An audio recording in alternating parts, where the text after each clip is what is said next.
January 1909, Pine Barrens, New Jersey. 15 farms, 3 weeks of terror. When the Philadelphia Livestock Insurance Collective sent me to investigate, they expected fraud. Wild dogs, maybe a bear. What I found in that frozen forest still wakes me at night. The tracks that defied physics, the witnesses who all told the same impossible story, and the Foundry ruins where something ancient had been feeding. They say the Jersey Devil is folklore, a legend to scare children. I have the scars on my back that say otherwise. This is what really happened in the winter of 1909, and I have proof they tried to bury. For more encounters they tried to erase, step into the dark territory of the encounter archives, where folklore ends and the unspeakable begins.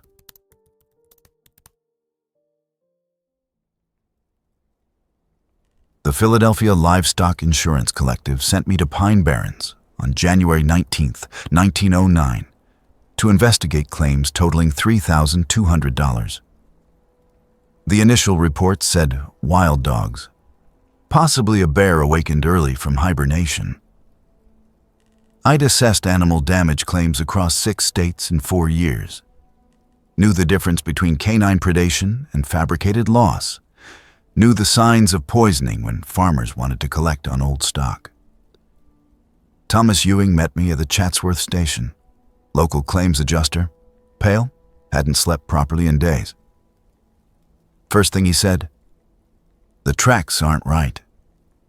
I'd heard that kind of talk before. Rural exaggeration.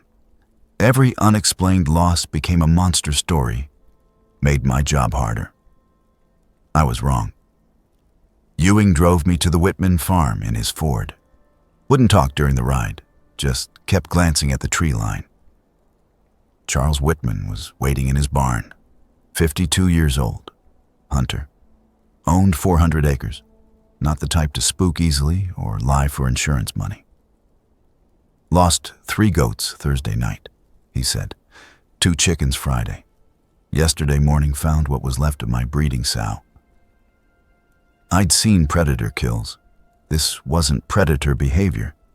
The sow had been a prize animal, 320 pounds. The carcass was opened from throat to tail, organs removed with precision, rib cage cracked outward. Dog pack would have eaten more, I said. Bear would have dragged it. Wasn't on the ground when I found it, Whitman said. He led me outside, pointed to the barn roof, 12 feet up, scratch marks in the wood, deep gouges, 4 parallel lines. Found blood up there, pieces of the sow. Something took it up and fed. I measured the scratches. 7 inches long, spacing suggested a paw or claw 18 inches across. No known predator in New Jersey matched that size. Could be hoax, I said. Climbing equipment. Stage the scene for the claim. Whitman's face darkened. Come with me. We walked to his eastern pasture, 1/4 mile from the barn. The ground was frozen. 4 inches of snow from the previous night. The tracks were there. I'd never seen anything like them. Roughly hoof-shaped, cloven, but wrong. Too narrow, too deep. The stride measured 9 feet between impressions. I knelt, drew the shape in my notepad. The print was 4 inches long, 2 inches wide, split down the center like a goat or deer. But the depth suggested weight over 300 pounds. Physics didn't match. Something that heavy wouldn't leave such a narrow print. Surface area was wrong. Followed them 2 miles yesterday, Whitman said. They don't stop, don't circle. Just go straight through everything, over fences, through water, up the side of my barn. Show me. We followed the trail. The tracks ran in a perfect line. Didn't deviate around obstacles. Went over a stone wall 4 feet high. The spacing never changed. 9 feet exactly between each print. At the wall, I found something else. Scratches in the stone. High up, 7 feet from the ground. It jumped, Whitman said. Or flew. Nothing flies that leaves tracks like this, I said. Then you explain it. I couldn't. We returned to the barn. Whitman brought out a bottle, poured 2 glasses. Henry Foster saw it Friday night, he said. Postal carrier. Drives the route from Chatsworth to Shamong. Says it crossed the road in front of his truck. What did he see? Says it looked like a horse, walking on back legs, had wings. I'd interviewed enough witnesses to know how unreliable sight becomes in darkness. Fear distorts. Memory fills gaps. Foster probably saw a deer, maybe a large dog. Brain interpreted it as something else. I'll need to speak with him, I said. He's refusing to drive at night now. Post office had to adjust his route. Where can I find him? Shamong Post Office. Goes on duty at 6 in the morning. I finished the whiskey, checked my watch. 4:30, still had daylight. Who else has lost livestock? Albert Green, forest warden, lives 3 miles north. Lost his dog Tuesday, found it in pieces Wednesday. I drove to Green's cabin as the sun dropped. The temperature was falling, my breath fogged in the Ford's cabin. Albert Green was 71, 30 years as a forest warden, lived alone. His dog had been a bloodhound, trained tracker. Rex never ran from anything, Green said.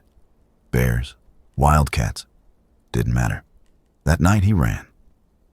We sat in his main room, fire going. He poured coffee. Tuesday night, around 9 o'clock, I heard him barking. Not his usual bark, this was terrifying. Went outside with my rifle. Rex was at the tree line, barking at something in the woods. Did you see it? Saw movement. Something big, taller than a man. Rex charged, heard him yelp. Then dragging sounds, then nothing. You didn't follow? Green looked at me. I'm not a fool. Whatever made that sound wasn't natural. What sound? He hesitated, like a woman screaming, but underneath it was something else. Animal. Made my teeth hurt. Did you find the dog? Next morning, 1/4 mile into the woods, what was left of him?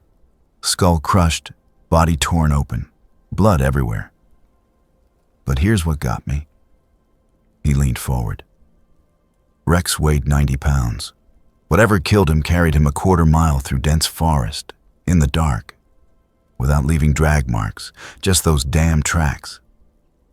The same tracks? Cloven hoofprints? Identical. I measured them. Took plaster casts, got them inside. He retrieved a wooden box. Inside were 2 plaster casts. Perfect impressions. The same split hoof shape I'd seen at Whitman's farm. I examined them carefully. The detail was sharp. You could see texture. Some kind of scaled or plated surface. Not fur, not hide. How many incidents have there been? I asked. In the past week, 15 farms reported losses. But this isn't new. My grandfather told me stories. This thing comes around every few years. Kills for a week or 2. Then disappears. What do locals call it? The Jersey Devil. I'd heard the name before. Local folklore, the Leeds Devil. Supposedly the 13th child of Mother Leeds, born deformed in 1735. The story changed depending on who told it. Sometimes it was a curse, sometimes a demonic birth, sometimes just a deformed child abandoned in the woods. Superstition, rural mythology. Every region had something similar. But the tracks were real. The dead animals were real. The pattern of kills was real. Has anyone shot at it? I asked. Joseph Halloway tried Thursday night. Buckshot at 20 yards, says he hit it square. Things screamed and flew off. Holloway swears he saw wings, leathery, like a bat. Where's Holloway now? Left town. Took his family to Trenton. Won't come back until this is over. Green refilled my coffee. The fire cracked. You think I'm crazy, he said. I think something is killing livestock. I think the tracks are unusual. I need more data before I form conclusions. You're going to see it? Green said. It's still hunting, only comes out at night. Once you see it, you'll understand why people are leaving. I thanked him for his time. Drove back to Chatsworth, checked into the hotel, small room, second floor. Window faced the street. I organized my notes, drew the track pattern, listed the facts. 15 farms affected in 7 days. Primarily goats, chickens, pigs, 1 dog. Kills showed intelligence. Organs removed. Some carcasses carried significant distances. Tracks consistent across all locations. Stride length impossible for known animals. Depth to print size ratio physically inconsistent. Multiple witnesses reported aerial observation. 1 witness fired weapon. Creature reportedly injured, but escaped. I'd worked claims where fraud was obvious. This wasn't fraud. The pattern was too widespread, too consistent. The witnesses weren't collaborating. They were frightened. Something was killing livestock in Pine Barrens.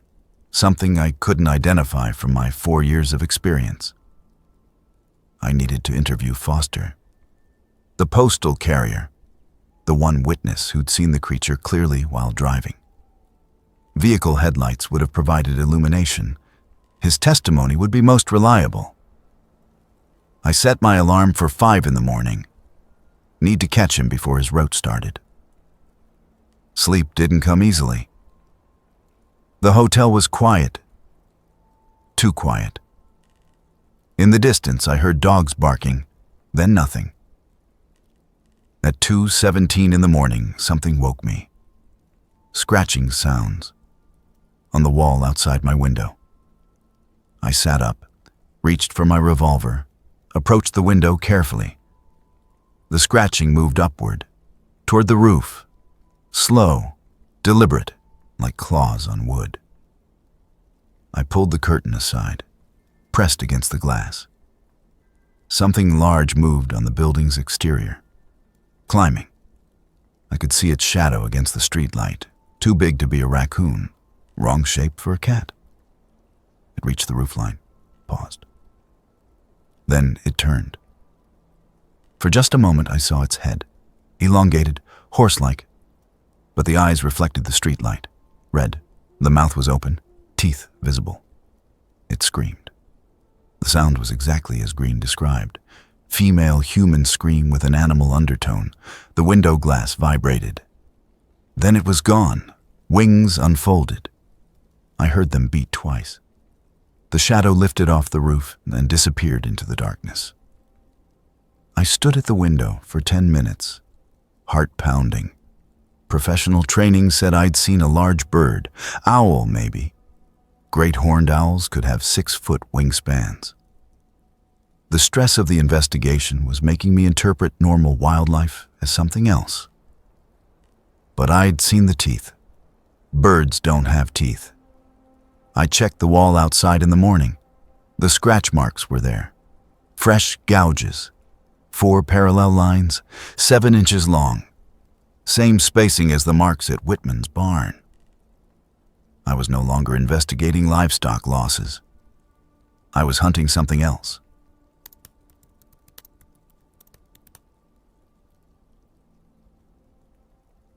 I reached Shamong Post Office at 5:50 in the morning. Still dark. Temperature had dropped to 18 degrees overnight. Henry Foster was loading mail bags into his truck, 43 years old, thin, moved with nervous energy, kept glancing toward the tree line. Mr. Foster, I'm investigating the livestock claims for Philadelphia Collective. Need to ask about what you saw Friday night. He stopped loading, looked at me. I already told the sheriff, told the newspaper. Nobody believes me. I'm not here to judge. I need your account, exact details, time, location, what you observed. He set down the mail bag, lit a cigarette with shaking hands. Friday night, January 15th. I was driving the route from Chatsworth, about 8:40 at night, road between Whitman's farm and the old ironworks. Visibility? Clear, no fog. I had my headlamps on, full moon that night. What happened? Something crossed the road. 50 yards ahead, walked on 2 legs, maybe 4 feet tall when hunched. But then it stood up, 7 feet, maybe more. Describe exactly what you saw. Foster took a long drag, exhaled. Head like a horse, long face. But the mouth was wrong, open too wide. Saw teeth, not horse teeth, pointed. The neck was thin, too thin. Body was covered in dark fur or hair. Arms were short, ended in claws. You're certain about the claws? I saw them clearly, 3 or 4 on each hand, hooked like a bird of prey. Continue. Legs bent backward, like a goat or deer, ended in hooves, split hooves. It turned and looked at me. Eyes reflected my headlamps. Red. Bright red. Foster's hands were trembling. He dropped the cigarette, lit another. Then it opened the wings. You're certain they were wings? Leathery, like a bat. Stretched out from its back. Had to be 12 feet across, maybe more. It screamed. Same scream people been reporting. Then it jumped and flew, went over the trees, gone in seconds. How long did you observe it? 10 seconds, maybe 15. Felt like longer. Did you stop your vehicle? Hell no. I drove straight through. Didn't stop until I reached Chemung. Told my supervisor I was done driving at night. They reassigned my route. I took notes. Foster's description matched Green's account. Matched what I'd seen on the hotel wall. The consistency was troubling. Has anyone else on your route reported seeing it? Margaret Clayton. Lives on Creek Road. Says it landed on her chicken coop Wednesday night. Killed 16 chickens. She watched from her window. Says it bit the heads off, drank the blood. I'll need her address. He wrote it down. Handed me the paper. You think we're crazy, Foster said. Making it up. I think multiple witnesses are reporting consistent details. That suggests something real. You see it yet? I hesitated. Possibly. Last night, outside my hotel. Foster nodded. Then you know. This thing is real. It's hunting, and it's not afraid of people anymore. I drove to Margaret Clayton's farm. Arrived at 7:15. Sun was coming up. The temperature hadn't improved. Clayton was 68. Widow, lived alone, raised chickens for eggs and meat. Her coop was destroyed. Roof torn open. Wire fencing ripped apart. Blood everywhere. Feathers scattered across 30 yards. Happened Wednesday around midnight, she said. I was reading, heard the chickens screaming, looked out my window. It was on the roof of the coop. What did you see? Devil. The Jersey Devil. Same thing my mother saw in 1873. Same thing that's been haunting these woods for 100 years. Describe it.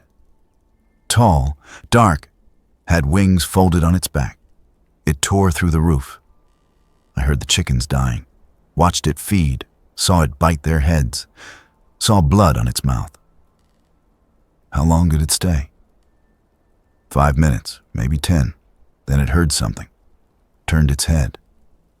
Those red eyes looked right at my window, right at me. I froze, couldn't move, couldn't breathe.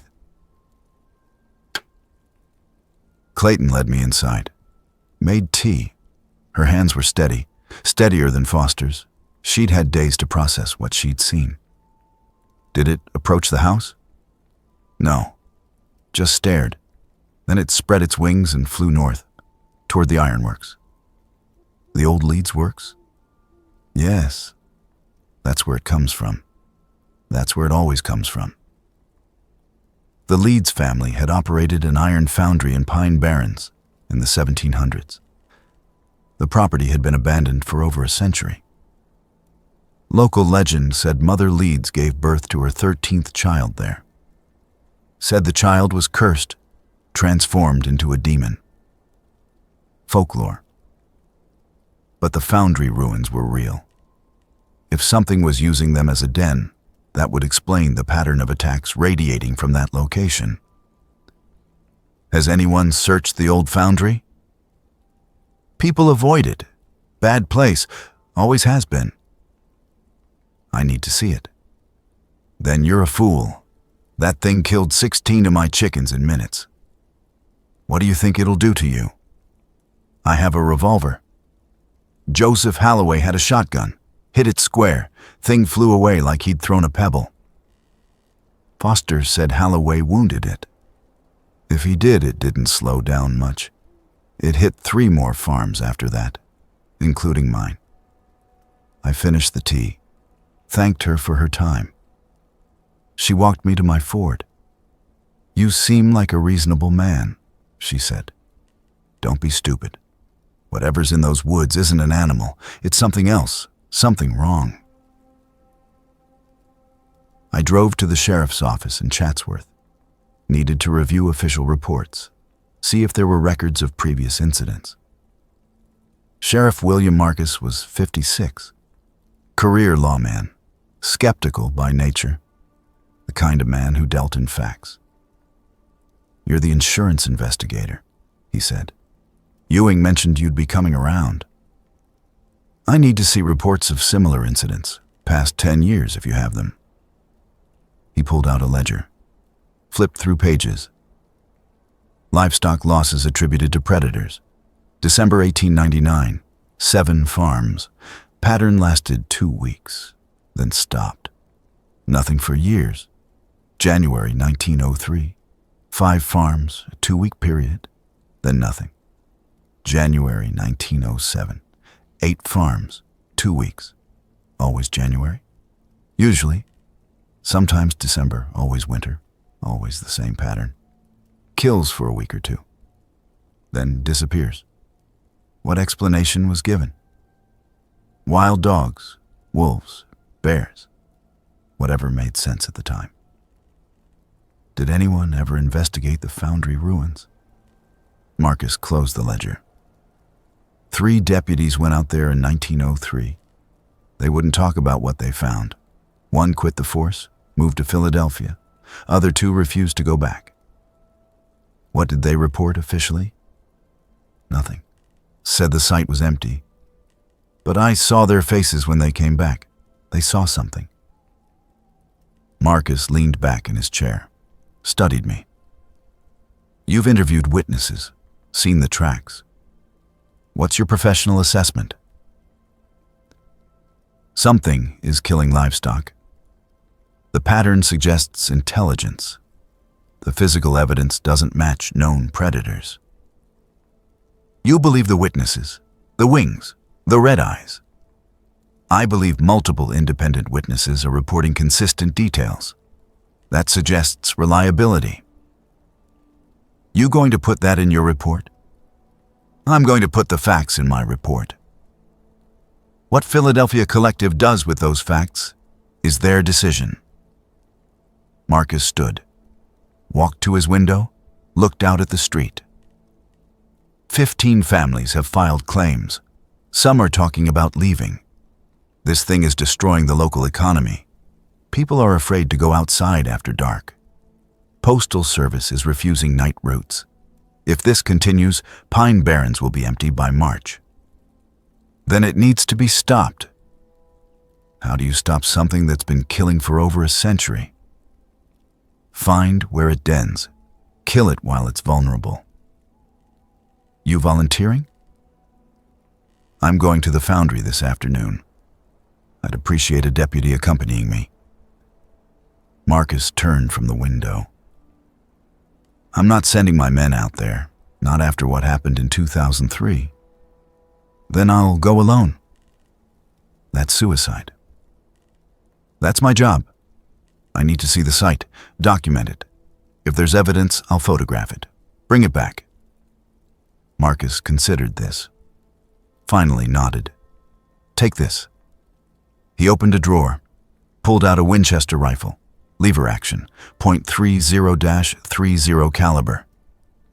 Better than that revolver you're carrying. If you see it shoot for the head, don't hesitate, don't try to wound it. Kill it or it'll kill you. I took the rifle, checked the action, loaded. One more thing, Marcus said. If you don't come back by sunset, I'm not sending anyone after you, not in the dark. Understood. I drove to the Foundry ruins at 1 o'clock. Clear day. Temperature had risen to 28 degrees. Snow was melting in patches. The old Leeds Foundry sat 3 miles into pine barrens, accessible by an overgrown trail. I parked at the trailhead, took the rifle, my camera, my notepad. The walk took 40 minutes. The forest was silent. No birds, no small animals, just wind through bare trees. The Foundry appeared through the woods. Stone walls partially collapsed. Brick chimneys still standing, windows empty, roof gone. Snow covered everything. I approached carefully, rifle ready, circled the perimeter. The tracks were everywhere. The same split hoof prints, dozens of them, coming and going, concentrated around the main building. I found the entrance. The door was gone. Inside was dark. I lit my electric torch. The smell hit me immediately. Rot, blood, something else. Sulfur, maybe, or spoiled meat. The floor was covered in bones, mostly small animals, rabbits, squirrels, birds, but also larger bones, deer, dogs. Some I couldn't identify. In the far corner was a pile of refuse, feathers, fur, torn fabric. I moved closer. The fabric was from clothing, a coat, badly shredded, dried blood on it. I found a brass button, engraved. J.H., Joseph Halloway, the man who'd shot at the creature, the man who'd supposedly left town. He hadn't left town. I photographed the scene, documented the bones, the tracks, the evidence. Then I heard something outside. Wings. Heavy flapping. Something large landing on the Foundry roof. I moved to the doorway, looked up. It was perched on the chimney, backlit by the afternoon sun. Wings folded, head turned toward me, exactly as the witnesses described. Horse head, long neck, dark body, legs bent backward, hooves. The eyes caught the light, reflected red. We stared at each other for 5 seconds, maybe 10. Then it opened its mouth and screamed.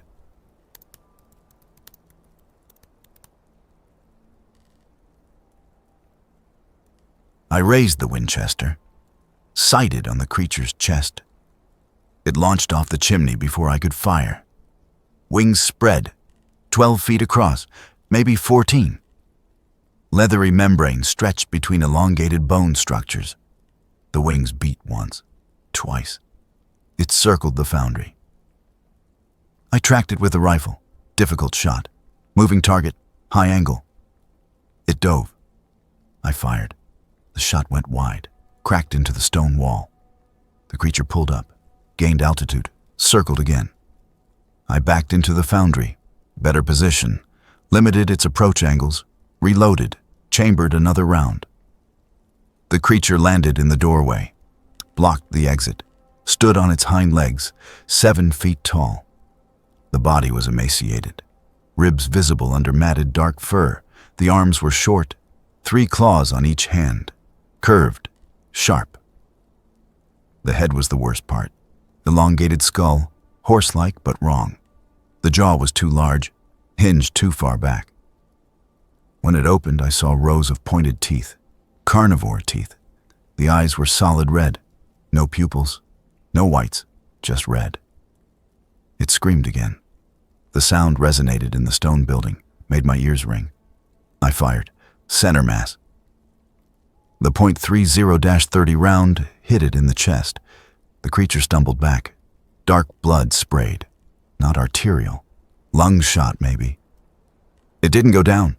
It charged. I fired again, hit it in the shoulder. The impact spun it sideways. It crashed into the stone wall. Stones fell. Dust filled the air. I ran for the rear of the building. There had been a window, maybe still large enough to climb through. The creature recovered, faster than it should have. 2 bullet wounds, still moving. It lunged. Claws raked across my back, tore through my coat, felt like fire. I fell, rolled, came up with the rifle. Point-blank range. I fired into its face. The round caught it under the jaw, blew through the thin neck. Blood sprayed. The creature's scream cut off. It staggered, fell to its knees. I scrambled backward, chambered another round, kept the rifle aimed. The creature tried to stand, couldn't. The neck wound was catastrophic. Blood pooled on the stone floor. It made wet gurgling sounds. The wings beat weakly, scraped against the walls. It collapsed onto its side. The red eyes dimmed, went dark. The body twitched, then stopped. I waited 3 minutes, rifle ready, watching for movement. Nothing. I approached carefully, kicked one of the legs. No response. I checked for pulse at the neck. Nothing. The blood had stopped flowing. It was dead. I examined the body properly, took measurements, photographs, documentation. Length from head to tail, 8 feet 4 inches. Wingspan, 13 feet 2 inches. Weight estimated at 180 pounds. The body was malnourished, starving. That explained the aggressive hunting pattern. It was desperate. The wings were definitely bat-like. Membrane stretched between elongated finger bones. 5 digits. The membrane was torn in several places, old injuries. This thing had been alive a long time. The head was the most disturbing feature. The skull structure was equine but modified. The jaw contained 42 teeth, all pointed, all sharp. Designed for tearing meat, the eyes were completely red. Some kind of reflective layer. Adaptation for night vision. The legs bent backward at the knee. Classic digitigrade structure, common in hooved animals. The hooves were cloven, matched the tracks exactly. The arms ended in 3 clawed hands. Each claw was 4 inches long, curved, retractable, like a cat but larger. The tail was thin, prehensile, 30 inches long, ended in a forked point. This wasn't a known species. This wasn't supposed to exist. I photographed it from every angle, took tissue samples, cut one of the claws off for evidence, wrapped it carefully. Then I heard movement outside. I grabbed the rifle, moved to the doorway. Another one was circling overhead. Smaller, maybe 6 feet tall, similar build, same wings, same red eyes. It landed on the foundry wall, looked down at the body, then at me. It screamed, different sound, higher pitched, mournful almost. Mate, or offspring, family group. The second creature dove at me. I fired, missed. It pulled up, circled again. I ran, left the foundry, sprinted for the tree line. The creature followed, wings beating, fast, faster than I could run. It hit me from behind. Claws raked across my shoulder. I went down hard, face in the snow. The rifle flew from my hands, landed 10 feet away. The creature landed on my back. Weight crushed me into the ground. I couldn't breathe. Claws dug into my coat, through the fabric, into my skin. I rolled, hard, threw it off balance. It fell sideways. I scrambled for the rifle. The creature recovered, charged again. I grabbed the Winchester, swung it like a club. The stock caught it across the head. The wood cracked. The creature stumbled. I worked the lever, chambered around, fired. The shot took it in the chest. It screamed, flew backward, hit a tree, fell. I approached. Rifle aimed. It was still alive, breathing rapidly, blood spreading across its chest. The wound was fatal. Lung damage, maybe heart. It looked at me. The red eyes were dimming. It made a sound. Soft, almost questioning. I fired again. Headshot, it died instantly. I stood there, bleeding, breathing hard. 2 creatures dead. My back was torn, shoulder bleeding, coat destroyed. I checked the time. 3:40. Still had daylight, maybe 2 hours before sunset. I needed to document the second body, take photographs, then get back to Chatsworth before dark. I spent 40 minutes photographing both creatures, taking measurements, collecting samples. The second specimen was smaller. Juvenile, maybe, or female. The skeletal structure was less robust. The teeth were smaller, otherwise identical to the first creature. I wrapped the samples in cloth, put them in my satchel, took one final photograph of both bodies in the foundry doorway. Then I heard it, in the distance, another scream. Further north, deeper in the woods. A third one. I left immediately, walked fast, back along the trail, rifle ready, listening for wing beats. The walk took 50 minutes, longer than before. I was injured, moving carefully, watching the sky. I reached the ford at 5:15. Sun was setting, temperature dropping. I drove straight to the sheriff's office. Marcus was waiting outside. Saw me pull up, saw the blood on my coat. "You found it?" "Found 2, killed both. There's at least one more, maybe more than that. They're using the foundry as a den. Family group." "Family group?" "Multiple creatures, not a single specimen. That explains why the sightings span over a century. They breed, reproduce. This is a population."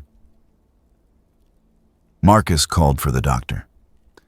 My back needed stitches, 23 in total.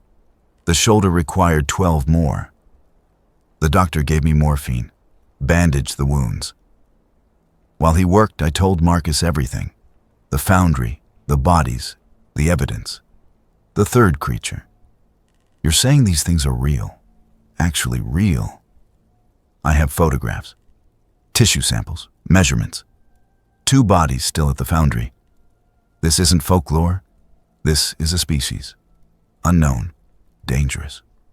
They need to be eradicated." "How?" "Hunting party, 10 men, rifles, tomorrow morning. Search the foundry area. Find the remaining specimens. Kill them." "What if there are more than 1 or 2? Then we need more men." Marcus organized it that night. 12 volunteers, all experienced hunters, all armed. We left at dawn. The foundry was empty. Both bodies were gone, dragged away. The blood trails led north. We followed. 2 miles into the forest, we found them. 3 more creatures, adult specimens. They were feeding on the bodies of the 2 I'd killed.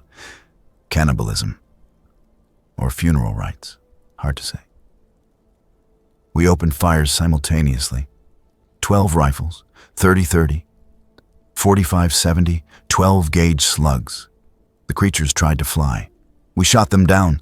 All 3 fell within 30 seconds.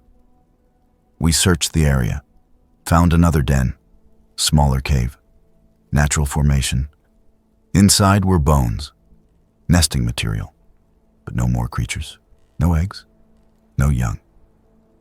We burned the foundry, burned the cave, burned the bodies. The fire lasted 6 hours. I filed my report to Philadelphia Collective on January 28, 1909. Documented 15 livestock claims. Total value $3,200. Cause of death, unknown predator species. Species eliminated. Threat neutralized. Claims approved for payment. I included the photographs, the measurements, the tissue samples. I sent copies to the Smithsonian, to the American Museum of Natural History, to zoology departments at 3 universities. None of them responded. The photographs were dismissed as hoaxes. The tissue samples were inconclusive. The measurements were impossible. The official record says wild dogs killed the livestock. The official record says the Jersey Devil is folklore, myth, superstition. But I was there. I saw them. I killed 2 of them. I have the scars on my back to prove it. Charles Whitman went back to farming. Henry Foster eventually returned to night roots. Margaret Clayton rebuilt her chicken coop. Albert Green died in 1911. Never talked about that winter again. The Foundry ruins are still there. Nobody goes near them. The forest around them is still silent. No birds, no small animals. I left Pine Barrens in February 1909. Transferred to a different territory. Spent the rest of my career investigating normal claims, barn fires, storm damage, ordinary fraud. I never saw another Jersey Devil. Never found evidence of another population. The species may be extinct now. Or maybe they learned to hide better. Stay away from civilization. Hunt where nobody will notice. But every January, I think about that winter. About the tracks in the snow. About the red eyes in the darkness. About the scream that made windows vibrate. And I wonder if we really got all of them. Sometimes, late at night, I hear scratching sounds on the walls, moving upward toward the roof. And I remember that there was a third one, the one we heard but never found. It's still out there, somewhere in the Pine Barrens, waiting for winter, waiting to hunt again. The official record says the Jersey Devil doesn't exist. The official record is wrong.